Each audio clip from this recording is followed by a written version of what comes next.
प्रणाम बच्चों, कैसे हो बच्चों? कल आपने दूसरे पाठ के अभ्यास कार्य करे थे ना, है ना? और समझ में आ रहा है नहीं आ रहा है? आप मुझे बार बार बाबा मैं आपको कह रही हूँ, कहीं ऐसे नहीं हो जब अब स्कूल आओ तो बोलो दीदी हम तो भूल गए, है ना? अच्छे से पढ़ना, बार बार पूछ भी सकते हो, एक चीज़ को आप 10 बार भी पूछ सकते हो, 100 बार पूछेंगे तो भी मैं बताऊँगी, है ना? मैं आपको कभी मना नहीं करूँगी, है ना? कनिका दीदी कभी वैसे भी मना नहीं करती ना, आपको क्लास में भी पूछते हो तो लंच के बाद छुट्टी का, तो अब भी मना नहीं करूँगी, ठीक है? आज बच्चों हम करेंगे तृतीय पाठ, भग्न पृष्ठ घट है। आटे से भरा हुआ घड़ा टूट जाता है, उसकी हम कहानी आज पढ़ेंगे। चलिए ध्यान से देखिएगा बच्चों, कहानी है, बड़ा मज़ा आएगा आपको पढ़ने में, सुनने में, है ना? और आप इस कहानी को बार बार भी पढ़ लेना, आपको कहानी पढ़ना तो और सुनना तो वैसे ही मज़ा आता है ना। चलिए, एकम नगरम आसीत, एकम एक नगरम शहर आसीत था, एक नगर था, तत्र वहाँ एक है दरिद्र है वस्ती, इसमें भूतकाल, ये भूतकाल की कहानी है। वहाँ एक गरीब वसती रहता इसमें था, वहाँ एक गरीब रहता था। स भिक्षाटेन, वह भिक्षा मांगकर जीवन यापनम करोती, इसमें वह भिखारी गरीब भिक्षा मांगकर जीवन यापन करता था। एक बार से वह उस भिखारी को, उस गरीब को पिष्टेन पूर्णम घट एकम घटे प्राप्तवान, एक बार उसको गरीब को पिष्टेन आटे से भरा हुआ, पूर्णम भरा हुआ, एकम एक घटम घड़ा, एक आटे से भरा हुआ घड़ा, प्राप्तवान मिला, उसको प्राप्त हुआ। तम उसको, उस घड़े को, तम घटम उस घड़े को, उसने दरिद्र ने नाग दंते कहते हैं बच्चे को खूंटी को। पहले पुराने मकानों में ज़रूर खूंटी होती थी, जगह जगह कमरों में, रसोई में चीज़ें टांगने के लिए, है ना? अब तो बहुत सारी अलमारियाँ बनती है तो बहुत कम होती है खूंटी। अवलंबित वान टांगा, तो उसने उस घड़े को नाग दंते खूंटी पे अलंबित वान टांग दिया। देखो ये टंगा हुआ है खूंटी से, आटे से भरा हुआ घड़ा, है ना? से वह तस्य दे, और वह दरिद्र, तस्य उस अर्ध नीचे, एव ही इस खूंटी के, एव मतलब ही, नीचे ही, उपविशति में बैठता था। उसने आटे के घड़े को नीचे टांगा, अब वो उसके नीचे ही बैठता था। तम घटम उस घड़े को, एव ही एक दृष्टया पश्यति इसमें, और उसके घड़े के खाटने नीचे, घड़े के नीचे बैठा रहता था और उसको लगातार, तम उस घटम एव ही एक दृष्टया लगातार पश्यति देखना इसमें था, और उस घड़े को लगातार उसके नीचे बैठे बैठे देखता रहता था।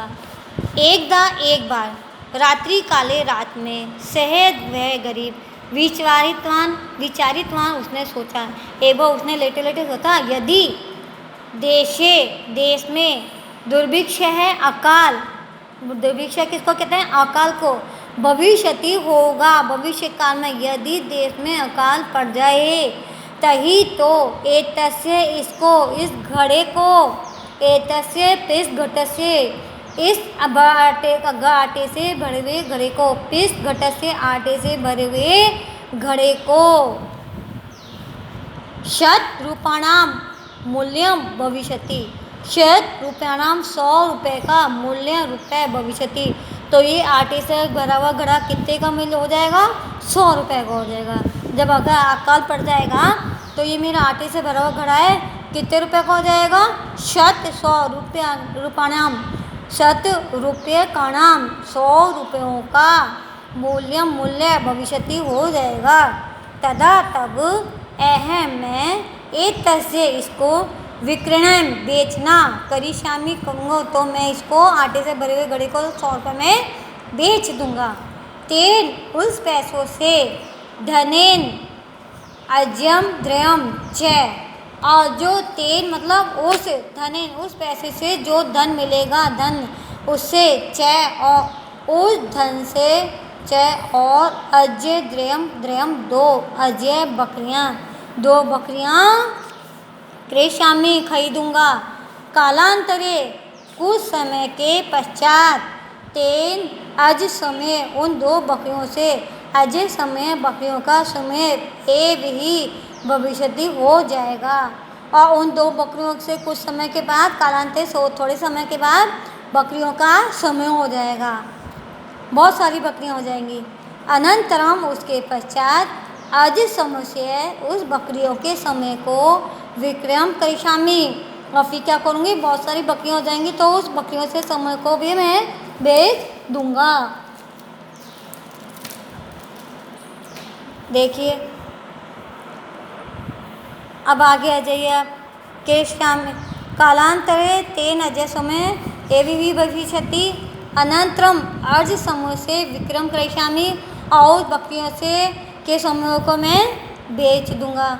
महिषी च क्रेष्यामि महिषी भैंस च और क्रेष्यामि खरीदूंगा और च और महिषी भैंस को खरीदूंगा। कालांतरे कुछ समय पश्चात मम गृहे मेरे घर में महिषी समय और थोड़े से समय के बाद मेरे घर में भैंसों का समूह भविष्यति हो जाएगा, बहुत सारी भैंसें भी हो जाएंगी। तासाम विक्रम करिष्यामि और उन भैंसों के समूह को भी मैं बेच दूंगा। यथेष्टम धनम च संपाद्यति और मेरे पास बहुत सारा धन हो जाएगा।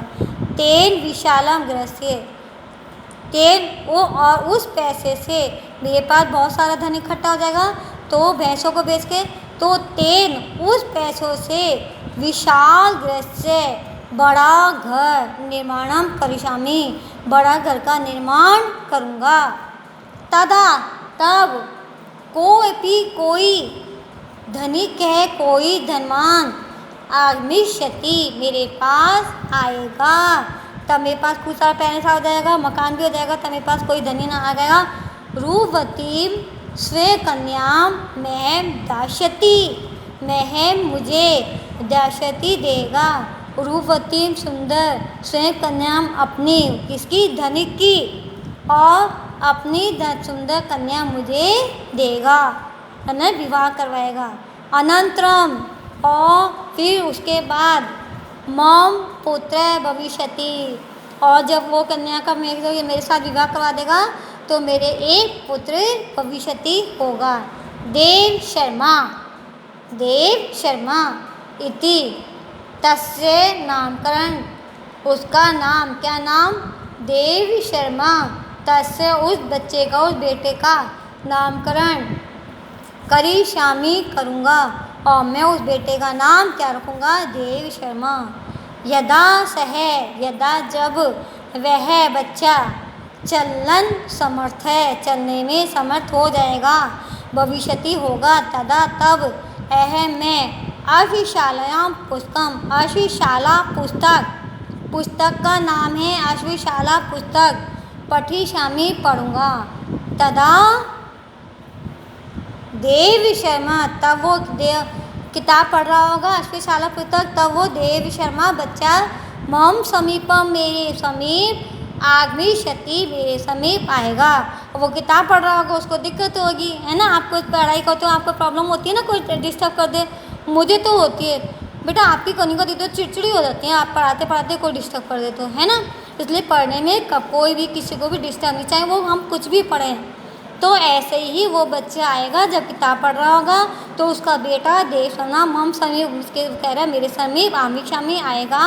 तदा तब उस बाल गृहणातु पकड़ने के लिए ये होता है बेटा आज्ञा था काल, आज्ञा देते हैं ना, दीदी कहते हैं पढ़ तू पढ़ो खा दे तू खाओ, तो वो आज्ञा था काल होता है। गृहणातु ग्रहण करो, तब वो क्या कहेगा अपनी मिसेज को जो उसकी पत्नी थी अपनी पत्नी को, तदा तब तम बाल ग्रहणता उस बालक को इस बालक को ग्रहण करो मतलब उठाओ। इति बाल मात्रम आगमिष्यामि और ऐसा मेरी आज्ञा का पालन करो। किसको कह रहा है? अपनी पत्नी को, बच्चे की मम्मी को। यदा जब सा वह पत्नी बच्चे की मम्मी उसकी खुद की पत्नी सा मम वचनम न श्रोति। सा महिलाओं के लिए आता है, स्त्रीलिंग क्या आता है, पुल्लिंग के लिए आता है से। देखो यहाँ पे से है ना, सा महिलाओं के लिए आता है, किसके लिए, स्त्रीलिंग है। तो उस बच्चे की मम्मी के लिए आ रहा है सा मम वचनम, वह मेरे, मम वचनम मेरे वचनों को, न श्रोषति सुनेगी, तदा तब है मैं कोपेन गुस्से से, पाद प्रहारम करिष्यामि। पाद प्रहारम मतलब लात मारना, करिष्यामि मारूंगा, किसको मारूंगा, अपनी पत्नी को। कितना गंदा है ना। इति ऐसा एव ही से, ऐसा वो सोच ही, विचारितवान सोच ही रहा था। वो क्या सपने में ही सोच रहा था ना, पढ़ते पढ़ते उसको नींद आ गई थी ना, कि वो मेरा कहना मेरी पत्नी नहीं मानेगी, बच्चे को नहीं उठाएगी, तो मैं उसको ऊपर पाद प्रहारम करिष्यामि, लात मारूंगा। इति एव ऐसा एव ही, एवं मतलब ही, से वह विचारित, वो ऐसा सोच ही रहा था। पाद मतलब पैर, प्रहारम च कृतवान, और उसने नींदों में ही लात मार दी। प्रहारम च और प्रहारम कर दिया, कृतवान कर दिया, और उसने सपने में ही सोते सोते नींदों में ही लात मार दी। पिष्टेन पूर्णे घटः पतितः। पिष्टेन घटः, पिष्टेन आटे से, पूर्णे पूरा, घटः घड़ा, पतितः गिर गया, आटे से भरा हुआ घड़ा पूरा, पतितः नीचे गिर गया। भग्ने और भग्ने अभवत्, उसका सपना भी टूट गया। भग्ने मतलब टूटना, तो उसका सपना भी टूट गया। जैसे ही घड़ा गिरा, घड़े की आवाज़ से आटा गिरा, घड़ा टूटा, और उसका सपना क्या हो गया, टूट गया। तस्य सुपने, उसका सपना, अपि भी भग्ने, और उसका सपना भी टूट गया। आटे का घड़ा टूटा, नीचे गिर गए, घटे पतितम, घड़ा नीचे गिरा, और भग्ने टूटना, अभवत हो गया, टूट गया। तस्य उसका सपना भी, अपि भी भग्ने, और उसका सपना भी टूट गया। बच्चों, इस कहानी से हमें क्या शिक्षा मिलती है पता है? हमें कभी भी गुस्सा नहीं करना चाहिए, कभी बुरा नहीं सोचना चाहिए। सपने में भी उसने क्या होता है, अपनी पत्नी को लात मारी है ना, और उसको गुस्सा आ गया। गुस्सा आके उसने क्या कहा, नींदों में इतनी तेज गुस्सा आया उसको कि अरे मेरी पत्नी मेरा कहना नहीं मान रही है, कि लाओ इसको तो मैं लात मारूं। और उतना तेज गुस्सा, लात सपने में ही मार दी। बोलो हद होती है। और किसका नुकसान हो फिर, उसका खुद का ही होगा। आटा टूट गया, आटे से बड़ा मटका टूट गया, सपना टूट गया, न तो बकरी आई न भैंस आई है ना, न मकान बना, न पैसे आए, न उसकी शादी, न बेटा हुआ। तो हमें कभी भी गुस्सा नहीं करना चाहिए। बच्चों, आपको कहानी कैसे लगी ज़रूर आपको, चाहे आप पता है क्या कर सकते हो, वॉइस मैसेज भी भेज सकते हो बोल के। मम्मा पापा को बोलना पापा हमें बोल के या लिख के भी, आप हिंदी में भी लिख सकते हो, दीदी हमें कहानी ऐसी बहुत अच्छी लगी, कहानी में हमें यही अच्छा लगा। ठीक है, चलो बच्चों, आज बहुत देर हो गई ना, पढ़ाते पढ़ाते आपकी दीदी भी थक गई, और भी क्लासें पढ़ानी पड़ती ना, 6 क्लास को भी पढ़ाना पड़ता है, आपको भी है ना, तो थक जाते हैं।